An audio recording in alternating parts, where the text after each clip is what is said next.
सत्संगत जी, प्यार से कहना धनंकार जी। सबके दर्शन करने के लिए इधर उपस्थित हो सकी तो बहुत ही अच्छा लगा। और आज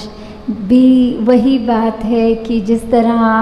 हम जब भी संगत आते हैं, चाहे वो वक्ता बहन हो, भाई हो, बच्चे हों, बुज़ुर्ग हों,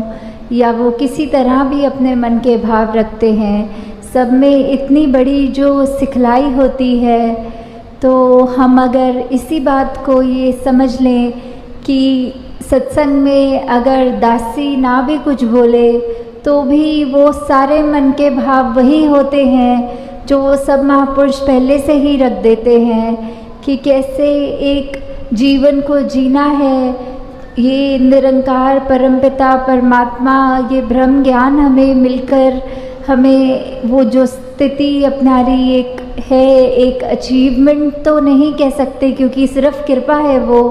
पर अब उस कृपा के बाद हमें अपने जीवन में ये जो सहज अवस्था लानी है। तो ये सहज अवस्था ये हमको भक्ति के मार्ग पे कैसे और दृढ़ कर सकती है कि कैसे हम ये सत्संग में भी बार बार सुनते हैं कि हमें अपने जीवन में एक वो बैलेंस लाना है कि स्थिति कैसी भी हो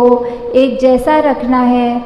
तो ये हमें अचीव कैसे करना है, ये हमको अपनी ज़िंदगी में प्रैक्टिस कर कर के कैसे ढालना है। जैसे कोई भी अगर जितनी भी उम्र है हमारी, उस हिसाब से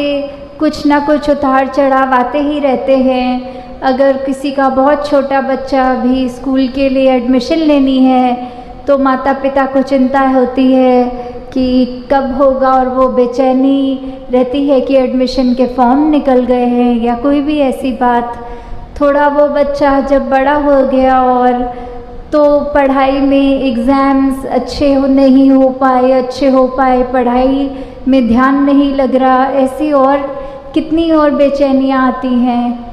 और जब बच्चे थोड़े और बड़े हो जाते हैं स्कूल कॉलेज के टाइम में, आजकल तो बच्चों की ये देखी गई है हाल कि अगर कभी दिल भी टूटता है तो अपने आप को बिल्कुल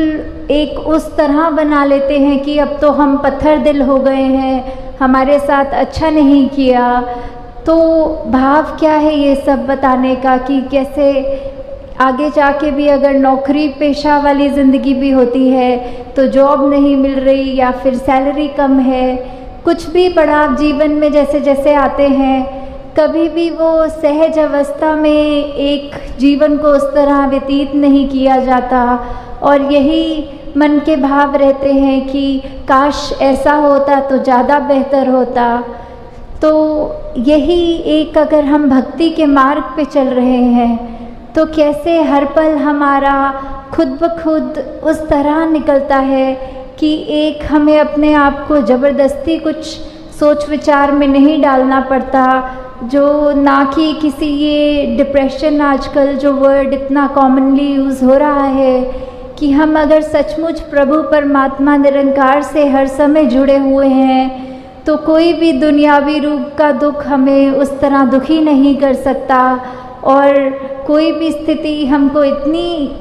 सुखदाई भी है तो उसमें भी बहुत ज़्यादा खुशी का एहसास नहीं होता। तो आज सुबह की ही घटना की दासी के पास एक बहन आई और बोली कि उनका 13 साल का एक छोटा बच्चा वो ब्रह्मलीन हो गया है। तो वो बहुत ही उस तरह ज़्यादा रो रहे थे। तो दासी ने सिर्फ ये बोलकर कि निरंकार पूरे परिवार पे कृपा करे, शक्ति बख्शे, और साथ में जब उन्होंने फिर ये कहा कि अगर निरंकार ने बच्चा लेना ही था तो दिया ही क्यों, तो दासी ने बस यही भाव रखे कि जब निरंकार ने बच्चा दिया तब तो आपने शुक्राना किया था, तब तो सवाल नहीं किया था कि ये बच्चा दिया क्यों। और अब जब वही शरीर भी निरंकार का जो पहला प्रण होता है, तन मन धन निरंकार का है, तो वही निरंकार की वस्तु जब निरंकार ने दी और जब चाहे निरंकार ने वो शरीर ले लिया वापस, तो हम उस सहज भाव में क्यों नहीं रह पा रहे। तब हमारे मन में इतनी उथल पुथल क्यों हो रही है कि जब एक अगर हमारा ज़िंदगी का जो मकसद है ये ब्रह्म ज्ञान प्राप्त करना, उसके बाद तो अपने आप ही जीवन ये सहज भाव का जीवन, ये सहज अवस्था वाला जीवन बन जाना चाहिए। तो हम अपने अंदर ये सोच विचार करके देख लें, ये इंट्रोस्पेक्शन करके देख लें कि क्या हम आते तो हैं संगत, पर हम फिर भी अपना मन, ये सारे वक्ता जो भी बोलते हैं स्टेज से, क्या हम सभी की बातें सुन रहे हैं या बैठकर हमारा ध्यान कहीं और चला गया, दिमाग किसी को देखकर कुछ और सोचने लग गया। तो अगर हम सत्संग में सुनी गई हर चीज़ को अपने जीवन में ढालेंगे, ये निरंकार का आश्रय लेंगे, तो अवश्य ही ये सहज रूप में ज़िंदगी इतनी आसान लगने लग जाएगी कि बस एक तरह, जैसे कहते हैं कि हम पानी में अगर फ्लोट कर रहे होते हैं तो कोई वो मेहनत नहीं लगती, बस अपने आप बहते ही चले जाते हैं, सब काम वो पानी ही करता है। तो वैसे ही जब इस निरंकार में जीते जी हम भ्रमलीन हो जाएं, तो वो सहज अवस्था हमें सही मायने में मिलती है। तो हर पल हमें अब कोशिश यही करनी है, चाहे हमारी कोई भी उम्र हो, कहीं से भी आए हों, कुछ भी हमारे जीवन में चल रहा हो, हम किसी भी बैकग्राउंड के हों,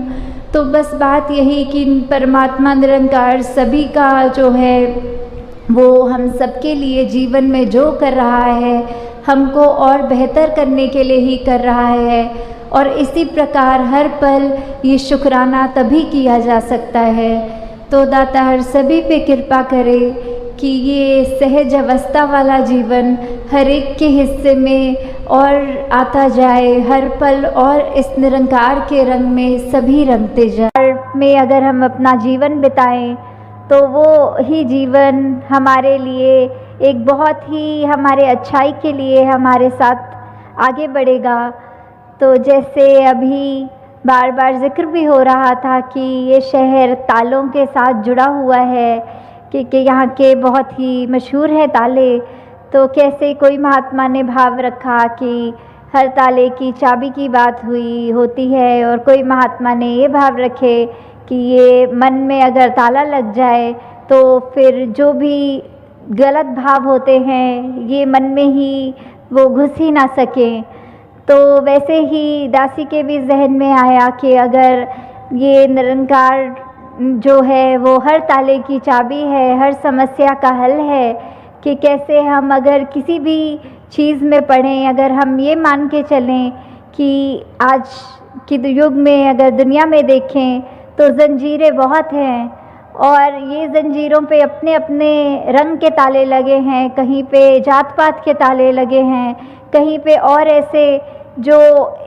जकड़ के एक अपने आप को हमने बांध लिया है। हम हर एक में ये परमात्मा नहीं देख पा रहे, हम हर एक को अपने आप से नीचा देख रहे हैं।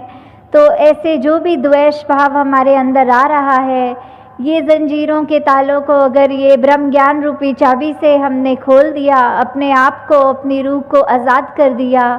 तो दातार उस तरह भी सभी पे कृपा करे कि जैसे ये शहर का नाम भी अलीगढ़ है, तो ये जो अली का जो गढ़ है वैसे ही हमारा मन बन जाए, जिसमें ये परमपिता परमात्मा, ये अली मौला, ये गॉड, ये इस तरह बस जाए, निरंकार पल पल हमारी ज़िंदगी में इस तरह शामिल हो कि फिर हम एक अपनी जीवन में ऐसी खूबसूरती ला सकें अपने आप के अंदर, और जिसके भी हम संपर्क में आए उनके अंदर। पर शुरुआत हमें जो करनी है वो अपने अंदर से ही करनी है कि कैसे हम अगर प्रतिदिन ये निरंकार का एहसास करेंगे, सोचें कि हमारा मन साफ रखना है, हमने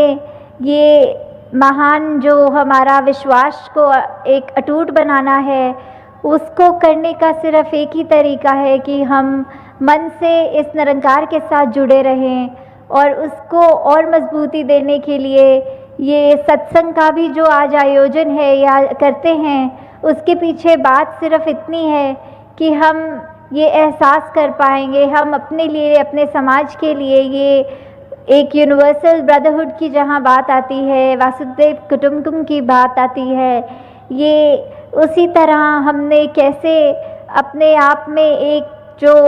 यूनिटी की बात आती है कि चाहे कितने भी भिन्न भिन्न दिखते हों, ये अंदर से एक होना वाली बात। तो साथ संगत जी, धन निरंकार जी।